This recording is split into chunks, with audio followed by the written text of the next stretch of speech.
Hello, everyone. This is News Now from the Belmont Journal, and I am joined by Lisa Gibalerio, Prevention Specialist with Wayside Youth and Family Support Network and coordinator of the Belmont Wellness Coalition. And I'm your host, Mike Crowley. So good to see you again, Lisa. You too, Mike. Thank you for having me again. Not a problem. Today, we're talking about what parents can do to build resiliency in their kids. So, Lisa, parents are hearing a lot these days about the role that resiliency plays with our kids, especially given the pandemic. And so I want to ask you, what exactly does resiliency mean and why is it so important? Great question. So resiliency is a concept that is centered around how we recover from stressful events, how we move forward. So it embraces the concept that life is filled with challenges, and those challenges will present us with opportunities to develop necessary skills to move on and to manage adversity. We know that life is inherently filled with ups and downs. We have our blessings and we have our challenges. It's the inevitable challenges, though, Mike, that provide for character growth and development and ultimately equip us to handle what's coming next. So resiliency is about our attitude toward the down times, the challenging times, the things we can't control. So resiliency says, yeah, this is really hard, or this is really sad. This is challenging, and we can identify something empowering, or we can take that challenging experience and again, develop tools that we take with us in life. So resiliency is the and. This is hard and. So to look at it a different way, is it sort of like, this attitude of, looking at things as though the glass is half full instead of half empty? Yeah, I think that's a great way to look at it, a metaphor for our perspective on things that life tosses us. So yeah, it's adjusting. Resiliency is about adjusting your attitude with what life has presented you with the things we can't control, which is a lot of life, right?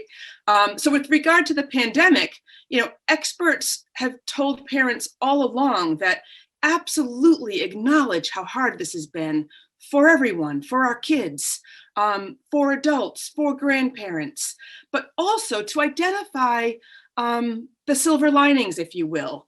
Again, validate the losses, but don't dwell in them. So to take an example of, say, the holidays, it was crushing for a lot of families to not get together with grandparents, to not keep those time-honored traditions of, traveling to see extended family. But parents were also advised to create new traditions.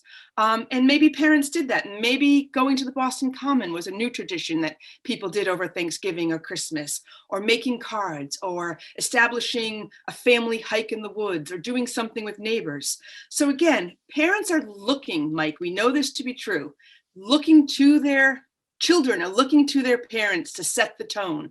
So again, what we do to build resiliency is absolutely acknowledge the losses and have some positives in there too. So in the context of the pandemic, Lisa, we hear so many parents talking about, a lost year.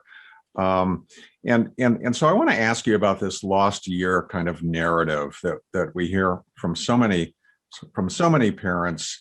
And my question is, should parents be concerned about the year that it looks like, all of our kids have lost to some extent? Yeah, so what the New York Times did a great article about 2 weeks ago on this very topic, talking specifically about the narrative of the lost year. So here's what's true, right? Kids, everyone lost something. Let's talk about what our kids lost. They didn't socialize as much. They didn't take part in activities, in sports that they were looking forward to, in certain events. Absolutely, I would encourage parents to validate and acknowledge those losses. But here is what we are advised not to do, which is stay zoomed in on the losses, to keep our focus on those losses. That is not going to help anybody, especially our kids, who again are looking to us to move forward. The losses are there, they can be acknowledged, but we also need to help our kids move forward. And by the way, the brain of young people is wired. The elasticity and the cortisol and the different chemicals in the brains of children make it such that they are wired to recover. They are wired to move forward. So if parents get stuck in the narrative of all the losses, again, it's going to model for our kids that where we focus during hard times is on the glass being half empty, that we focus on the losses, we focus on the hard stuff, when in actuality, what's much more helpful for recovery and for resilience is to kind of find and identify those silver linings. Then what's a different approach that parents can use, Lisa? One that would help build resiliency in their kids?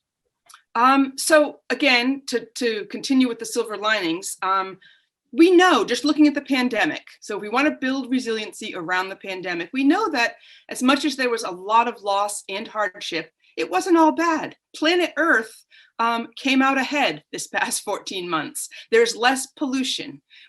Scientists can see more stars than ever before. So we need to talk about that there was an upside with regard to our planet. If you as a family put new traditions in place, either around the holidays or just family game night, maybe you're now playing chess more often, or you're watching a weekly movie together with your tweens, which is really great to spend more time with your kids, acknowledge that too. So again, building resiliency acknowledges some of the good that came out of this.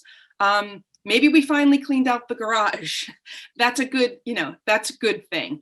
Again, the pandemic is not the only challenge our kids are going to face. Into each life, some rain must fall. These kids are going to have other challenges. That is just part of being, alive. So it is our job as parents to show them how you navigate through the challenges and how you develop the necessary skills to go through those challenges. We can, again, validate the hard stuff, but we try very hard not to get stuck there, zooming in on the hard stuff. And our attitudes, Mike, the glass half full attitude is going to help us to recover more quickly and move forward. So I guess to sum it all up, I would advise parents to acknowledge the hardnesses, the sadness, the losses, but not to stay focused there. To also acknowledge the silver linings, and then to just remind your kids that challenges are a part of life and we need to recover from them and move on. All right, Lisa. So the bottom line, it sounds to me like, we should acknowledge the difficulties, but look for the bright side. Yeah, acknowledge the difficulties, but don't get stuck there. Don't fall into the morass of this has just all been so difficult. So yeah, acknowledge, but don't get stuck. And the lost year narrative kind of puts our focus on the losses, right? So yeah, there were losses. No one's denying that. And there were some good things, and we need to recover from the losses and move on. Well, thank you so much, Lisa. This is very helpful advice about how we work with our kids to build resiliency. Thank you, Mike. We'll see you next time. All right. This is the Belmont Journal News Now. I'm Mike Crowley, and we'll see you next time.